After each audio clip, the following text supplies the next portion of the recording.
এই এলাকা পাহারা দেওয়ার জন্য, সুন্নিয়তের ময়দান পাহারা দেওয়ার জন্য, ইসলামের খেদমত করার জন্য আরও অধিক হায়াত আল্লাহ দান করুক।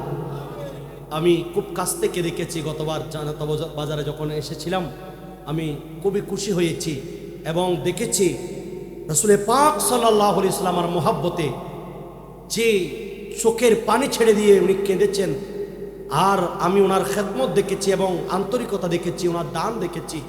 আল্লাহ হুজুর কেবলার হায়াতের মধ্যে বরকত দিক। আমিও খুশি হয়েছি যে এখানে পীর সাহেব হুজুর কেবলা আসতেছেন। মাশাআল্লাহ, আমরা সবাই খুশি। আপনারা খুশি? সবাই চিৎকার দিয়ে বলি মাশাআল্লাহ। আল্লাহ কবুল করুক, আমিন। একটু দরুদ শরীফ পড়েন। আল্লাহুম্মা সাল্লি আলা সাইয়্যিদিনা মুহাম্মদ নাবিয়িনা শাফিয়িনা মুহাম্মদ ওয়া আলা আলি সাইয়্যিদিনা মাওলানা। জুড়ে জুড়ে আল্লাহুম্মা সাল্লি আলা মুহাম্মদ নাবিয়িনা শাফিয়িনা মাওলানা ওয়া আলা আলি সাইয়্যিদিনা মাওলানা। क्या करो तारीफ सरदार नबी की शान में, हजरत जिब्रील अमीन, हजरत जिब्रील अमीन जब के दरबाने रसूल। अल्लाहुम्मा सय्यिदिना मुहम्मद नबीना मौलाना मुहम्मद वाला आले सय्यिदिना। सामने हजरत हो मेरे और मेरे जान जाए, रोज़े अव्वल ही से होया रब में कुर्बाने रसूल। अल्लाहुम्मा सय्यिदिना मुहम्मद नाबियिना। কষ্ট হচ্ছে আপনাদের? আমি আমার আলোচনা একেবারে শেষের দিকে। আল্লাহর নবী বলেন, উম্মত আমি যেমনি ভাবে জাহান্নামের দৃশ্যগুলি দেখলাম, আবার জান্নাতও দেখেছি। আচ্ছা বলেন জান্নাত কয়টা? মাশাআল্লাহ, অনেকে জানেন জান্নাত কয়টা? জান্নাতের সংখ্যা বেশি, কারণ গুনাহগার উম্মতের পক্ষে নবী আছেন। ঠিক কিনা বলেন না? আল্লাহর নবী রাহমাতুল লিল আলামিন বলেন, উম্মত এই 8টা জান্নাতের মধ্যে প্রথম নাম্বার, এটার নাম জান্নাতুল আদন। এখানে সকল আম্বিয়া ইকরাম থাকবেন আপার ক্লাসের। এরপরে হলো জান্নাতুল ফিরদাউস। এই জান্নাতুল ফিরদাউসের মধ্যে সাইদ ইবনে মুসাইব আল্লাহর কাছে দোয়া করি, আমি আবু হুরায়রা এবং তুমি সাইদ ইবনে মুসাইব দুজনকে যাতে আমাদেরকে জান্নাতের বাজারের মধ্যে আল্লাহ একত্রিত করেন, মুলাকাত করান। ইনি বলেন, জিজ্ঞেস করলেন জান্নাতেও বাজার আছে? আল্লাহর নবী রাহমাতুল লিল আলামিন নবুয়তের জবান দিয়ে ঘোষণা করলেন, আমি নিজ কান দিয়ে শুনেছি। আবু হুরায়রা বলেন, আল্লাহর নবী বলেছেন এই 8টা জান্নাতের মধ্যে ওটা জান্নাতুল আদন, সকল আম্বিয়া ইকরাম থাকবেন। এরপরে জান্নাতুল ফিরদাউস, এটা হচ্ছে সবচেয়ে বেশি দামি জান্নাত। ওই জান্নাতের মধ্যে আল্লাহর কাছে দোয়া করো যাতে জান্নাত, এই জান্নাতুল ফিরদাউস আল্লাহ আমাদেরকে দান করেন। এই জান্নাতের মধ্যে এমন একটা বৈশিষ্ট্য, যারা জান্নাতি হবেন নামাজ পড়বেন, রোজা রাখবেন, হজ করবেন, যাকাত দিবেন, মা বাবার সেবা করবেন, পীর ও মুর্শিদের হাতে বায়াত কবুল হয়ে নিজের নফসকে বিলীন করে দিবেন, পীর ও মুর্শিদের দেওয়া তাসবিহ অনুযায়ী নিজের জীবন পরিচালনা করবেন, আল্লাহ আল্লাহ রাসূলের জিকির করবেন, দিক নির্দেশনা মেনে চলবেন। এইভাবে যারা জীবন যাপন করবেন, আল্লাহর নবী বলেন আল্লাহ তাদেরকে জান্নাতে একটা ঘর দিবেন। সুবহানাল্লাহ বলেন। এই জান্নাতের এক একটা ঘরের মধ্যে 70টা কামরা আছে। 70টা কামরার মধ্যে 70টা বিছানা আছে। 70টা বিছানার ধরন আলাদা, বিছানা আলাদা, চাদর আলাদা, ফলমূল আলাদা, খাদেম আলাদা, হুর ও গিলমা আলাদা। এই জান্নাতকে আল্লাহ সাজিয়েছেন একমাত্র ঈমানদারের জন্য।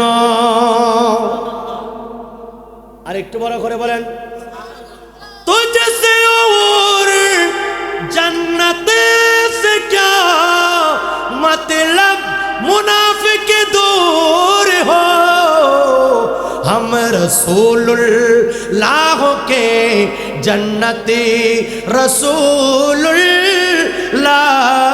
के अल्लाहुम्मा मौलाना मुहम्मद वाला आली।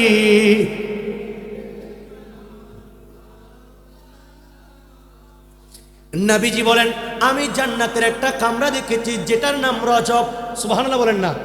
এই যারা রজব মাসে রোজা রাখবে, সারা রাত ইবাদত করবে, দিনের বেলায় রোজা রাখবেন, তাদেরকে আল্লাহ সেখানে ট্রান্সফার করবেন। এইভাবে এক একটা কামরা আল্লাহ সাজিয়েছেন। এই সাজানো জান্নাতের মধ্যে আমি নবী দেখেছি 4টা নহর আছে। বিসমিল্লাহির রহমানির রহিম। এই বিসমিল্লাহর শেষে মিম, মিম থেকে একটা ঝর্ণা বের হয়েছে, ঝর্ণার নাম মধুর ঝর্ণা। আল্লাহ আল্লাহ শব্দের হায় থেকে একটা ঝর্ণা বের হয়েছে, এই ঝর্ণাটার নাম হচ্ছে, এটা দুধের ঝর্ণা। আর রহমানের নুনের মধ্যে একটা ঝর্ণা বের হয়েছে, ঝর্ণার নাম এটা শরাবের জান্নাতি শরাবের ঝর্ণা। আর একটা হচ্ছে রহিম, মিমের মধ্যে একটা ঝর্ণা ছুটেছে, সেই জান্নাতের নাম হলো, এটা হচ্ছে স্বচ্ছ পানির ঝর্ণা। আল্লাহর নবী বলেন, যারা প্রত্যেকটা ভালো কাজের শুরুতে বিসমিল্লাহ শরীফ পড়বে, আল্লাহ তাদেরকে সেই নহরগুলি থেকে পান করাবেন। আর একটু বড় করে বলেন, সাপ্তাহিক জুমার দিন যেমনি ভাবে আমরা একত্রিত হই মসজিদে ইমাম সাহেবের পিছনে, খতিবের পিছনে নামাজ আদায় করি, এক ভাই আর এক ভাইকে দেখি আমরা জুমার পরে কোলাকুলি করি, ভালোবাসা বিনিময় করি, ঠিক তেমনি ভাবে জান্নাতের মধ্যে একটা বাজার আছে।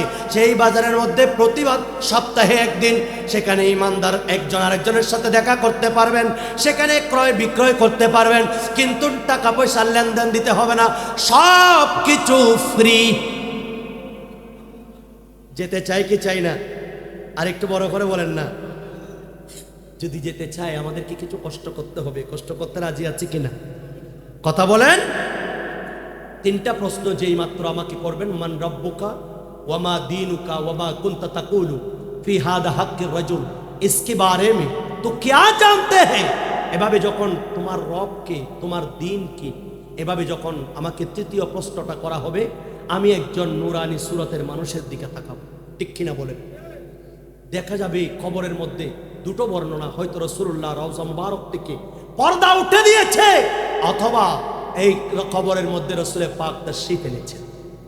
আমি যখন এই নুরানি মানুষকে দেখবো, কি আমাদের জনতা বাজারে কখনো দেখি নাই, বাংলা বাজারে ওনাকে কখনো দেখি নাই, আমার চাচা, আমার আত্মীয় স্বজন, ইনি তো কেউ নন, এত সুন্দর নূর বের হচ্ছে, উনি কে?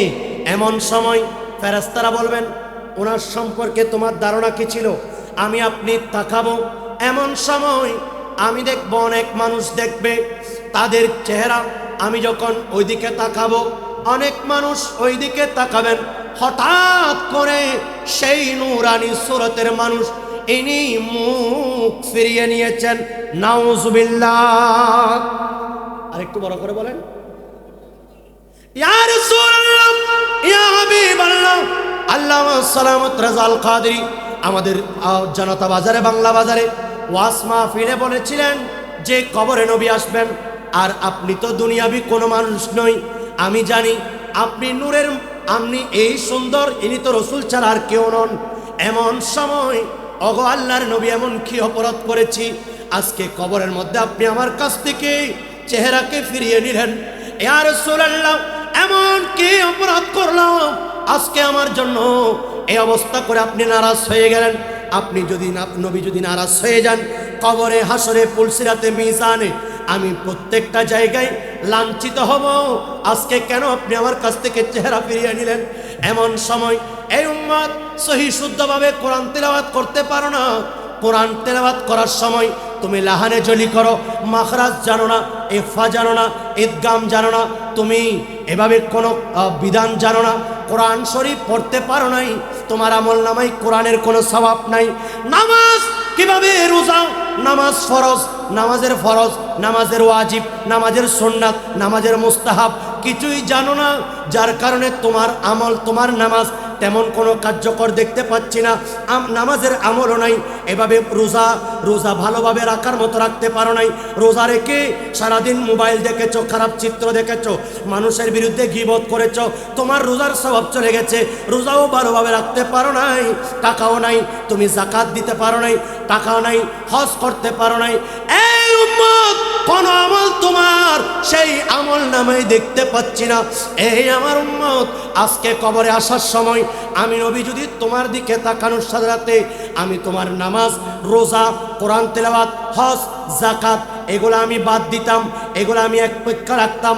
আজকে কবরে আসার সাথে সাথে আমি যদি তোমার মুখের মধ্যে এক মুষ্টি আমি নবীর সুন্নাত দাড়ি দেখতাম, আমি নবী তোমাকে উম্মত বলে স্বীকৃতি দিতাম। ঠিক কিনা বলেন? আপনি কিভাবে বলেন আমি বৃদ্ধ হলে দাড়ি রাখবো? বৃদ্ধ হওয়ার গ্যারান্টি কেউ দিতে পারবেন? এখান থেকে ঘরে যাওয়ার কেউ গ্যারান্টি দিতে পারবেন? হযরত ওমর ফারুক আযম রাদিয়াল্লাহু তাআলা ওনার ছেলে কাঁদতেছেন, চোখের পানি ছেড়ে দিলেন, মক্তব থেকে দূর দিলেন। এ বাবা কাঁদছো কেন? হে আমার আব্বাজান, আমি কাঁদছি এই কারণে, আমি যখন মক্তবে গেলাম ওমর ফারুক আযম ওনার ছেলে যেই কাপড়টা পরেছে 11টা তালি জোড়া, এই কাপড় পরে আমি যখন গিয়েছি আমাকে দেখে দেখে সবাই হাসতেছে। ওগো আব্বাজান, আমাকে পোশাক কিনে দেন, না হলে মক্তবে যাব না। এ খাজানসি, কোষাধ্যক্ষ যিনি অর্থমন্ত্রী, ওনার কাছে গেলেন, এ রাষ্ট্রীয় কোষাধ্যক্ষ, মাত্র 4টা দিনার আপনি একটু আমাকে অগ্রিম দেন, আমি আপনাকে কথা দিচ্ছি মাস শেষ হলে বেতন পেলে আমি আপনাকে দিয়ে দেব। বলেন আমিরুল মুমিনিন ওমর ফারুক আযম, আমি আপনার কথাই একমত, আপনাকে দিতে রাজি, তবে আপনি যে মাস শেষ হবে বেতন পাবেন সেই গ্যারান্টি আপনি আমাকে একটু দিয়ে দেন। ওমর ফারুক আযম রাদিয়াল্লাহু তাআলা চোখের পানি ছেড়ে দিলেন। হ্যাঁ, আমি যেখানে 1 সেকেন্ডের আমি ভরসা দিতে পারছি না, সেখানে কিভাবে মাস শেষ হবে চলে আসলেন। যেখানে উমর ফারুক আজমের এই অবস্থা, সেখানে আপনি আমি বলছি নামাজ পড়বো, মসজিদ ধরবো বৃদ্ধ হলে, দাড়ি রাখবো বৃদ্ধ হলে, রোজা রাখবো বৃদ্ধ হলে। ঠিক কিনা বলেন না? আজকের মাহফিল থেকে আমি এমন কিছু মানুষদেরকে, আমি আল্লাহ রাসূলের এই রজব মাসে জুমার রাতে পীর সাহেব হুজুর কিবলাকে এখানে বসিয়ে হুজুর কিবলা তাকিয়ে রয়েছেন, ওনার সামনে আমার যুবক ভাইদেরকে ঈমানি পরীক্ষা করব। আপনি রাসূলুল্লাহর সুন্নাতের উপর স্টেম রোলার চালিয়েছেন, আজকে বিধর্মীদের মাধ্যমে আপনি নবীর সুন্নাতের উপর কত আঘাত করেছেন। নবী বলছেন, উম্মত তুমি যখন দাড়ির উপর আঘাত করো, তুমি যখন ক্লিন শেভ করো, তখন তুমি তোমার মুখে নয় আমি নবীর বুককে আশ্রাচ্ছ। এমন সময় আমার এই বাংলা বাজারের যুবক ভাইদেরকে আমি আজকে আল্লাহ রাসূলের ইজ্জতের দোহাই দিচ্ছি, জুমার রাত এখান থেকে আপনারা ওয়াদাবদ্ধ হন, আজ থেকে আমি নবী মুস্তাফার সুন্নাতের উপর আঘাত করব না। আল্লাহর নবী আমাকে কবরে দেখার সাথে সাথে মুস্কি হাসি দিয়ে দিবেন, আমার আমল দেখবে না, আমার দাড়ি দেখে আমাকে নবী মুস্তাফা বুকে নেবেন, এই বিশ্বাস রেখে আজকে থেকে তারা দাড়ি রেখে দিতে পারবেন। হাত তোলেন। ও আল্লাহ, মাত্র এই মাশাআল্লাহ, 1 জন 2 জন 3 জন 4 জন 5 জন 6 জন 7 জন, মাশাআল্লাহ। একটু হাতগুলা তোলেন না, হুজুর কেবলা দেখুক, দোয়া করুক। মারহাবা, নারায়ে তাকবীর, নারায়ে রিসালাত, নারায়ে গাউসিয়া।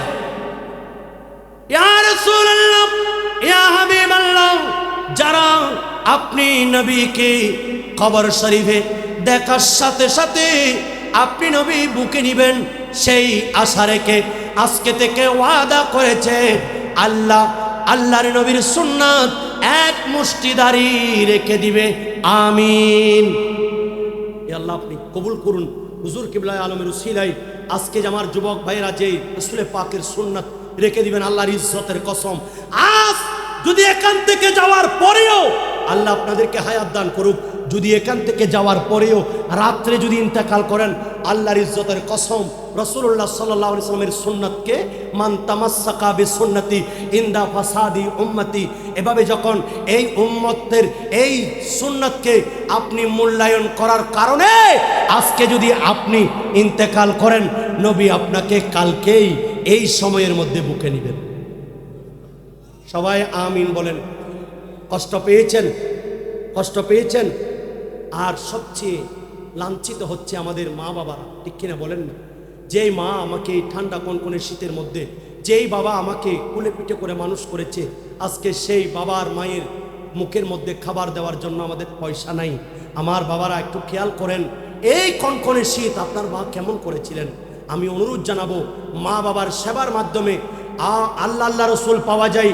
এবং আজকে রসুল পাকের সুন্নাত, একটা সুন্নাত যদি সমাজে বাস্তবায়ন হয়, ইনশাআল্লাহ আমাদের সমাজ থেকে অন্যায় বিশৃঙ্খলা দূরীভূত হয়ে আমাদেরকে ইসলামী জীবন আল্লাহ নসিব করুন। পীর সাহেব হুজুর কেবলার হায়াতের মধ্যে বরকত দিক। হুজুর কেবলাকে সাক্ষী রেখে আল্লাহ যে আমাদেরকে যে ওয়াদাবদ্ধ হয়েছে, আল্লাহ আমাদেরকে রক্ষা করার তৌফিক দান করুক।